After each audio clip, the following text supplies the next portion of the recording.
Hey guys, it's Stephanie, and I'm continuing on with the more frequent wrap-ups of stuff that I've read. So I have 4 books to talk to you about today. I enjoyed basically all of them. It was really great. I actually had 3 5-star reads just like in a row, back to back, which I don't know if that has ever happened, but it was such a great way to start the year. So first of all, it was a book I was sent to review. This is The Same Deep Water as You by Chad Lutzke. Now, Chad Lutzke usually writes kind of very emotional, hard-hitting horror novellas, and I think this was a little bit of a departure from that, as I think this is a novella still, and it still has the emotional component, but I think this was much more of a straightforward coming-of-age story.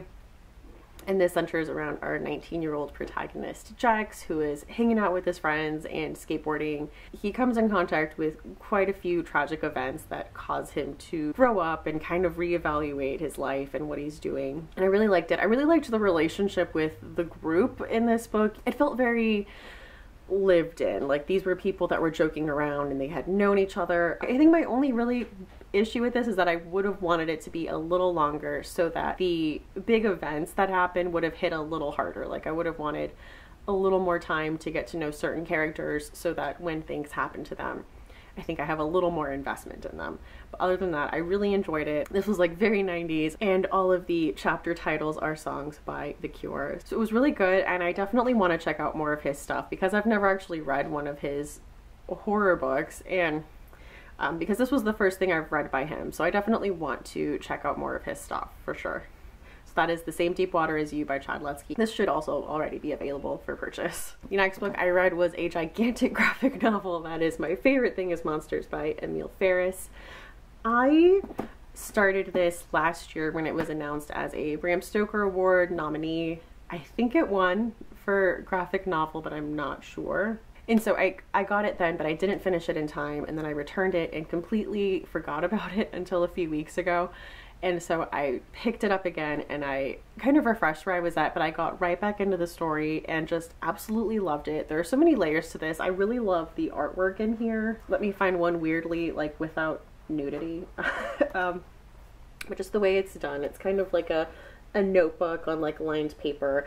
And Karen is our protagonist, and she draws herself as this werewolf. So this all takes place in 1960s Chicago, and Karen is our protagonist. She's a young girl, and when she draws herself in these stories, she draws herself as a werewolf, kind of like a noir PI character. And it's just a really interesting lens that she puts on, and like how she uses horror to kind of view her world. There's a lot of covers of like horror magazines in here, and there is a lot of big stuff that she is dealing with. I think one of the main like mystery in the story is that her neighbor dies, and the circumstances seem to be a little suspicious, and she starts going in and learning more about this neighbor who had a very tragic life. You know, it was a Jew in Germany during the Holocaust, and just all of like the stuff that she went through, and really becoming fascinated with how she died and the relationship she has with her older brother Dees, whom she like idolizes, but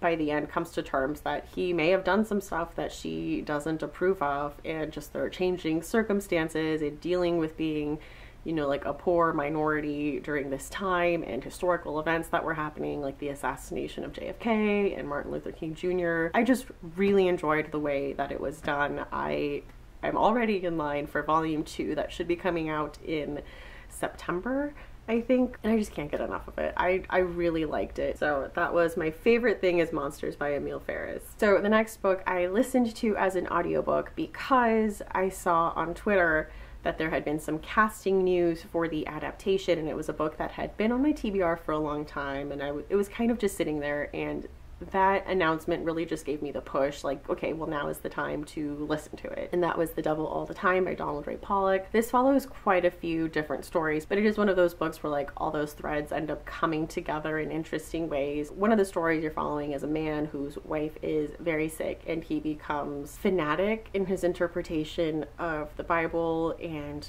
begins finding blood sacrifices to sacrifice in an attempt to save his wife.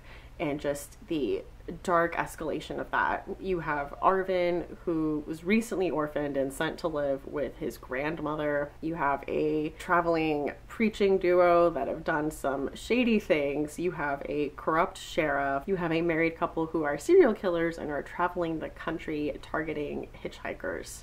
And this is all taking place, I think, in like the 70s. Oh, I loved this. This got so gritty and so dark, and the writing was beautiful. I was like very invested in each of these stories, and every time I would switch back to someone else, I was like, oh yeah, like I definitely want to know what this person is doing now. I thought the way that everything ended up meeting together at the end and the way that they intersected seemed like the natural course, and these were characters that were very well drawn and did awful things, but you had certain people that you were rooting for and pulling for. There was a lot in here about like sin and redemption and destiny, and it was very dark. I will say, like, I see this described a lot as Southern Gothic, and I know that's very much a tone, but I think I always thought that was exclusive to literature set in the South.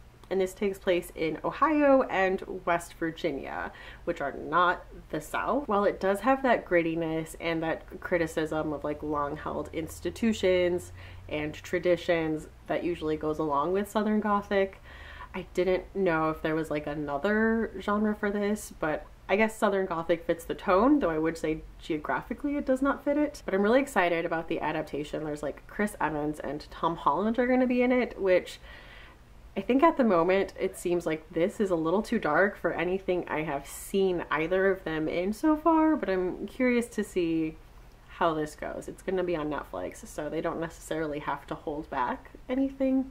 So I think that's definitely like one of those adaptations I'm going to be keeping up with to see how things go. So that is The Devil All the Time, and I loved it. That was a 5-star read for me too. And lastly, I read Ray Bradbury's The Martian Chronicles. I believe I picked this up on like a book outlet haul I did recently, and I picked this up because I'm doing the Pop Sugar Reading Challenge, and one of the prompts is to read something that you saw a character reading on a TV show or movie. And originally I thought I was going to do like a Rory Gilmore book just because that list is like ridiculously extensive. But then I remembered that there was a scene in the Netflix show Ozark where one of the characters, Wyatt, is reading the Martian Chronicles and talking to the other character, Charlotte, about it. And it seemed really interesting and like something I wanted to check out, especially since I enjoyed the 2 other Bradbury books that I read last year. So I had been wanting to check out more of his stuff.